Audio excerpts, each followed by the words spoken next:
Hello friends, welcome back to just English classes. 70 class है हमारी और काफ़ी इंपॉर्टेंट सीरीज़ आपके लिए ये है गाइज। काफ़ी दिनों में आज वीडियो डल रही है, कम से कम 15 से 20 दिन हो गए होंगे। तो इसमें इस टाइम में बिल्कुल काम नहीं कर पाई हूँ। अभी स्टार्ट में दोबारा से मैंने कर दिया है और मिलती रहेगी आपको वीडियो, ठीक है भाई। चलिए लाइक शेयर कीजिएगा वीडियो को। और बिल्कुल अगर आप ये हमारा DSP BPSC या किसी भी UP TGT PGT की भी एग्ज़ाम की तैयारी कर रहे हैं तो सभी में आपको ये वीडियो हेल्पफुल रहेगा। और लाइक शेयर कीजिएगा गाइज वीडियो को ज़्यादा से ज़्यादा, और सब्सक्राइब कर लीजिए चैनल को अगर अब तक आपने नहीं किया है। चलिए देख लेंगे क्या खास है आज की क्लास में।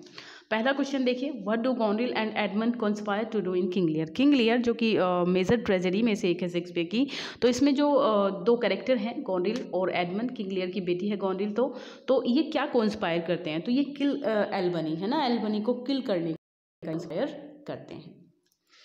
Which three characters are still alive at the end of the play King Lear? King Lear के एंड में कौन से वो तीन कैरेक्टर हैं जो मतलब अलाइव रह जाते हैं, जिंदा रह जाते हैं? तो देखिए रीगन, गोंडरिल और कॉर्डेलिया है क्या, या फिर कौन है? तो देखिए इसमें अगर हम इसमें बात करेंगे तो इसमें जो क्वेश्चन है आपका एडगर, बी ऑप्शन जो है ना, एडगर, कैंट और एल्बनी, ये तीनों कैरेक्टर आपके बच जाते हैं, है ना। कौन सा है? बी ऑप्शन है, यानी कि एडगर, कैंट और एल्बनी ये तीनों कैरेक्टर बच जाते हैं। Which of the following questions does the play King Lear raise? इस प्ले के दौरान हमें कौन सा क्वेश्चन हमारे माइंड में आता है? तो ये इसका आंसर रहेगा can anyone truly love, does history repeat itself, या फिर इज वॉर प्रिवेंटेबल, या फिर इज द वर्ल्ड जस्ट। तो देखिए इसमें हो जाएगा डी ऑप्शन, है ना। डी ऑप्शन हमारा यहाँ पे करेक्ट है। चलिए एक सेकेंड, हाँ। Which drama of Shakespeare has no prose at all तो कॉल्ड लिरिकल ट्रेजेडी। ठीक है, इसको भाई लिरिकल ट्रेजेडी कहा जाता है बिकॉज ये वर्स ड्रामा है। लिरिकल में, ये पूरी प्रोज में नहीं है, ये वर्स में है, इसीलिए इसको लिरिकल ड्रामा का लिरिकल ट्रेजेडी कहा जाता है। तो ये कौन सी है? ट्वेल्थ नाइट है, Henry fourth part 1, Richard second, या फिर सिम्बलाइन। तो ये आपका होगा बी, यानी कि भाई सी ऑप्शन हो जाएगा, यानी कि रिचर्ड थर्ड जो है वो लिरिकल ट्रेजेडी जाना जाता है इसको। Who speaks the younger rises when the old doth fall? कौन कहता है इस लाइन को? The younger rises when the old doth fall। तो देखिए किंग लियर में किंग लियर कहते हैं, एडगर, एडमंड या फिर रीगन। इस बात को कौन कहता है ये बताना है आपको, है ना। तो देखिए इसमें जो आपका आंसर है वो एडमंड होगा, ठीक है। एडमंड है यहाँ पे इसका आंसर, सी ऑप्शन है ना। ग्लॉस्टर का जो बेटा था एडमंड था, है ना, एक एडगर था, तो दो बेटे थे। तो जो एडमंड होता वो जो वो मक्कार वाला बेटा था, है ना, वो इस बात को कहता है, ठीक है। चलिए who called Wordsworth the egotistical sublime? ये तो जाना पहचान क्वेश्चन है आपका, काफ़ी बार मैंने आपको ये बता भी दिया है। तो जो हमारे कीट्स थे, जॉन कीट्स थे, उन्होंने ईगोटिस्टिकल सबलाइम कहा था किसको? वर्ड्सवर्थ को, ठीक है ना। चलिए Who considered Wordsworth as a high priest of nature? एक हाई प्रीस्ट ऑफ नेचर के रूप में किसने कहा है वर्ड्सवर्थ को? तो ये भी क्वेश्चन रिपीटेड है, काफ़ी बार बता दिया है मैंने, और शायद ज़्यादा से ज़्यादा लोगों को इसका आंसर भी पता होगा। तो ये डे क्विंसी ने इनको हाई प्रीस्ट ऑफ नेचर कहा था, ठीक है। ए ऑप्शन हमारा करेक्ट है। Wordsworth subscribed to whose belief that humanity was essentially good but was corrupted by the influence of society? तो ये किसकी विचारधारा है जिसको सपोर्ट किया है वर्ड्सवर्थ ने? तो ये आपका है, क्या है भाई, बिलीफ क्या है जिसका कि ह्यूमैनिटी जो है वो इसेंशियली गुड, वाकई में बहुत अच्छी है, but was corrupted by the influence of society. लेकिन सोसाइटी के वजह से, सोसाइटी के संपर्क में आकर के ये करप्ट हो गई है। तो रूसो की थी, डाते, या फिर लॉन्गिनस, या फिर एरिस्टोटल। तो ये रूसो की विचारधारा थी। प्रकृति की ओर लौटो किसने कहा था? रूसो ने कहा था, है ना। नेचर से बहुत प्यार करते थे ये। तो Milton's Paradise regain takes it theme from, कहाँ से इसने अपनी थीम ली थी? तो देखिए पैराडाइज रिगेन की बात करेंगे तो 1671 में आई थी, है ना।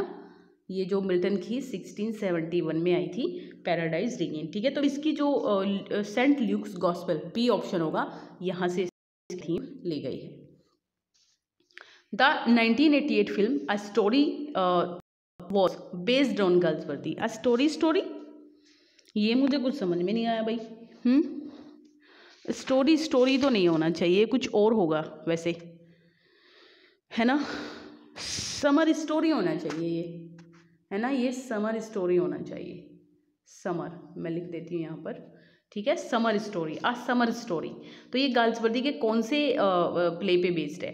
Made in waiting, the apple tree, silver box या फिर लॉयल्टीज़। तो देखिए ये आपका शायद एप्पल ट्री पर बेस्ड है, द एप्पल ट्री पर बेस्ड है, यानी कि बी ऑप्शन हमारा करेक्ट है। Which play has the following characters, Mirabell, Millamant, lady Wishfort या फिर सर विल्फुल। ये जो चारों कैरेक्टर का मैंने नाम लिया है ये कहाँ पर हैं ये बताना है। तो मिराबल है इसमें, मिलामेंट है, लेडी विस्फोर्ट और sir Wilful. The way of world, the wills lakes, anything for a quiet life या फिर अ क्योर फॉर अ कुकॉल्ड। तो देखिए मेरे हिसाब से इसमें जो आपका आंसर बनेगा काफ़ी ऑप्शन है और इसमें आपका आंसर होना चाहिए पहला ही, the way of the world. ठीक है ना, the way of the world किसका है? विलियम कॉन्ग्रीव का है।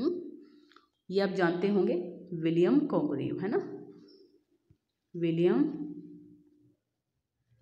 कॉन्ग्रीव इसके राइटर हैं। Who is thought to have written the classical children's tale? Who is thought to have written? किसके बारे में सोचा जाता है कि वो क्या लिखते थे? The history of little goody two shoes 1765 में चिल्ड्रंस टेल इन्होंने ये लिखी है।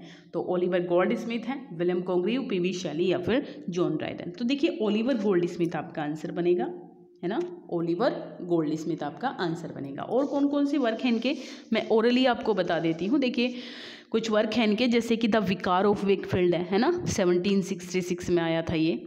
और इनकी एक पास्टोरल पोएम है द डेजर्टेड विलेजेस, है ना, द डेजर्टेड विलेज। यहाँ लिख नहीं पाऊंगी गाइज मोबाइल में क्योंकि इतना स्पेस नहीं होता है। अच्छा, जो एक इनका एक प्ले है, कुछ प्ले हैं इनके, जैसे गुड नेचर्ड मैन है, सी स्टूप टू कॉन्कर है ना, इस टाइप के हैं।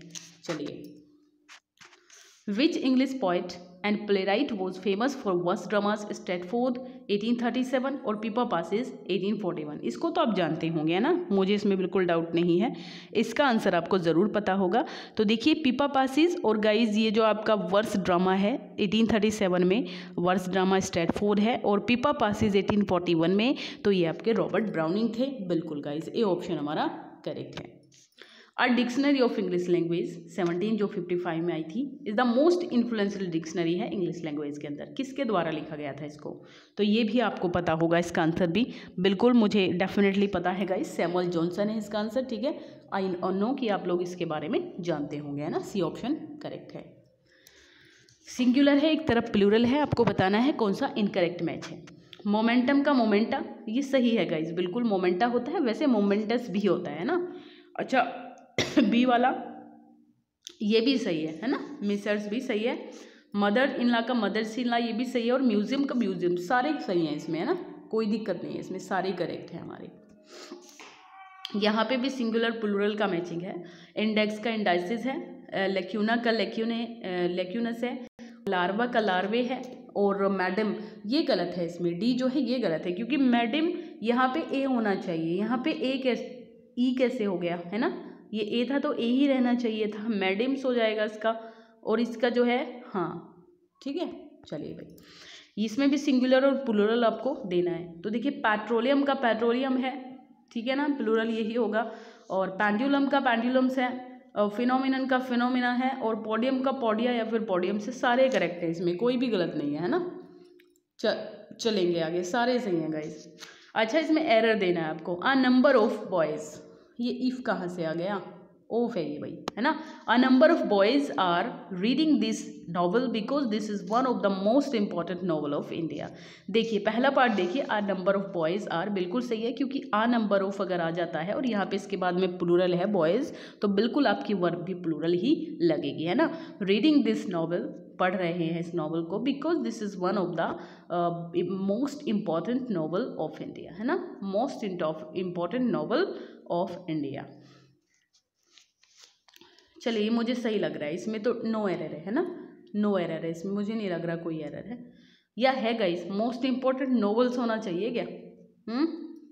यहाँ पे यही गलत लग रहा है मुझे, तो नॉवेल्स होगा क्या यहाँ पे? आप बताइए अगर आपको किसी को है, मुझे तो यही एरर लग रहा है इसमें, है ना। इसमें देख लीजिए, if the reader is good the students will respond positively to that, इसमें तो नो एरर है ना, इसमें कोई एरर नहीं है, मुझे नहीं लग रहा। If the reader is good या द रीडर गुड है तो the student will respond first positively to them, बिल्कुल सही है ये, इसमें कोई दिक्कत नहीं है ना। चलेंगे आगे। The book is popular and the sale is quite brisk in all major city, no error, इसमें बताना है क्या है, ठीक है। Yes yes yes,